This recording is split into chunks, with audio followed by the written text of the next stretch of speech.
घरोघरी आमचा प्रचार झालेला आहे आणि विजय हा निश्चितच आमचाच आहे, महायुतीचा.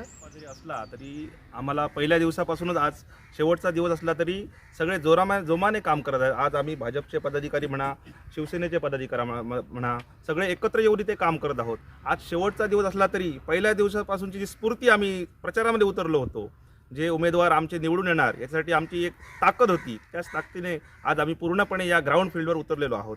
दुसरी गोष्ट म्हणायला गेलं तर या दोन्ही महिला आहे, त्याच्यामुळे आज प्रचार करताना दरम्यान शेवटी आपल्या भागामध्ये पुरुष जास्त करून कामाला असतात, बाहेरगावी कामाला असतात, गोव्यामध्ये कामाला असतात. महिलांचं जे कॉन्टॅक्ट आहे त्या आमच्या आज सगळ्या दोन्ही उमेदवारांनी ग्राउंड लेवलवर महिलांचे काय प्रॉब्लेम्स आहेत, ग्राउंड लेवलवर आपल्या बेसिक जे काय प्रश्न आहेत, हे सगळे आमच्या उमेदवारांनी आतापर्यंतच आपल्या या ठिकाणी लक्षात घेतलेले आहे. आणि आमची पूर्ण टीम महायुतीची म्हणा आणि पूर्ण सगळी टीम जी आहे ती त्या पद्धतीने त्यांना काम करण्यासाठी, त्या लोकांचा न्याय देण्यासाठी, जे अधिकार पंचायत समितीमध्ये असणार ते पूर्ण करण्यासाठी आम्ही पूर्णपणे या ठिकाणी तयार आहोत.